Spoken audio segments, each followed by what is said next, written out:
What is going on, everybody? Apple World here. So yesterday I noticed that I haven't made any iOS 12 videos because, to be honest, I'm really focused on watchOS and on the Apple Watch lately because, you know, that's what you guys love. But a lot of you guys also want iOS 12 videos. So today I'll be showing you everything that's new on the iPad with iOS 12. So let's check it out.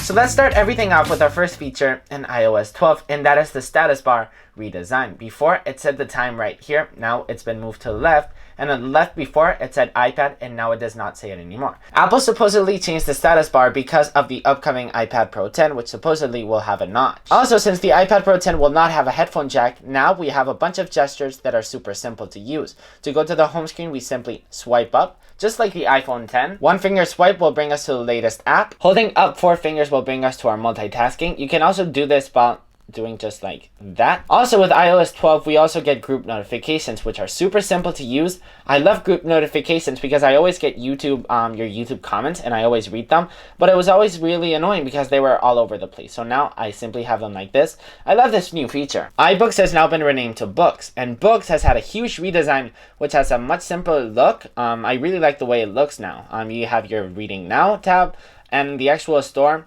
shows you new and trending. So yeah, it's got a new design which really feels like the actual App Store now. For the first time ever on the iPad, we now get a Stocks app, which is great. We always had it on the iPhone, but we never really had it on the iPad. So for those of you who are interested in stocks, this is a great change. What's also great is we never actually had voice memos on the iPad. We now have it on the iPad. It's got a great design as well. Hello, hello, hello. Let's pause that. We can play it. Hello, hello, hello. So if you guys want to voice record your class or whatever you want to use voice memos for, you finally have it on the iPad. So as soon as you start screen recording, this icon right here has been slightly redesigned. Before, you had a huge red line over here. Now it's the simple icon, so now whenever you tap it, and of course you can stop screen recording. I love this change. It's more minimal and it fits more iOS. Markup on the iPhone and on the iPad has had some new changes as well. We can now choose the width and the opacity of the actual markup, and we can also have a bunch of new colors now. Before, we could only choose these colors right here.